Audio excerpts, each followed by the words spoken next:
Bienvenidos a este capítulo de historia. Producimos este programa por fuera de nuestros estudios debido a la situación de la pandemia. Hoy hablaremos de los bombardeos atómicos a Hiroshima y Nagasaki a propósito de sus 75 años. 6 de agosto de 1945, un avión bombardero Boeing B-29 de la Fuerza Aérea estadounidense sobrevoló el sur de Japón y sobre Hiroshima dejó caer la primera bomba atómica en combate de la historia.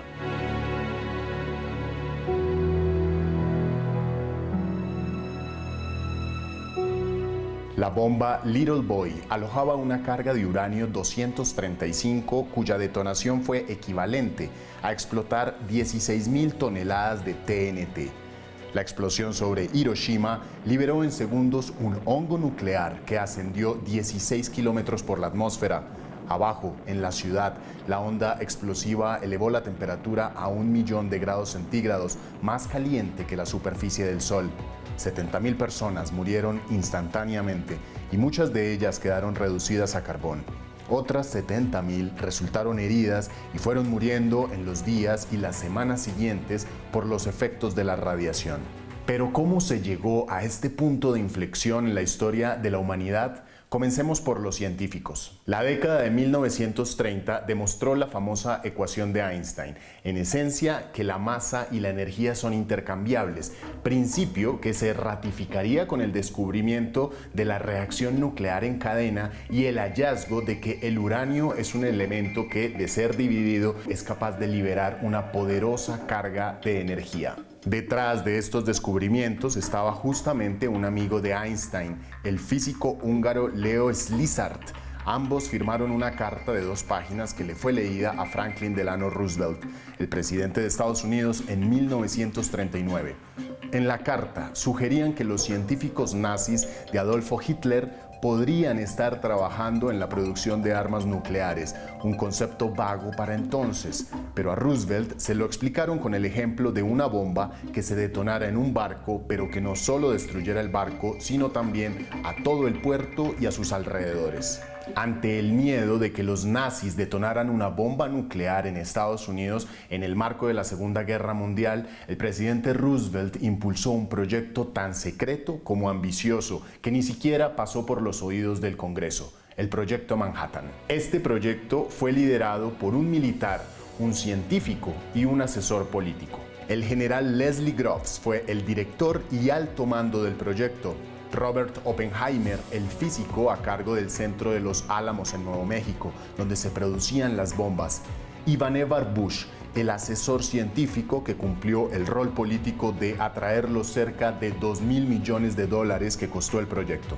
Entre tanto, en Alemania, y contra todas las sospechas británicas y estadounidenses, Hitler había desestimado la producción de la bomba atómica a comienzos de la década de 1940. Y con la derrota nazi de Stalingrado y el desembarco de Normandía, la rendición alemana parecía más cerca que la rendición japonesa. Japón se había hecho a un poderoso enemigo cuando en 1941 atacó el puerto de Pearl Harbor en Hawái. Estados Unidos le declaró la guerra, una guerra de marines, atolones, acorazados, una guerra del Pacífico que lentamente fue perdiendo Japón. Entre tanto, en Nuevo México, el 16 de julio de 1945, el Proyecto Manhattan llevó a cabo su primera prueba de bomba nuclear. La nube incandescente dejó atónitos y más que satisfechos a los científicos. Con esta información y tras la muerte de Roosevelt, el nuevo presidente estadounidense Harry Truman tenía un as bajo la manga con el cual exigir la rendición total y definitiva de Japón.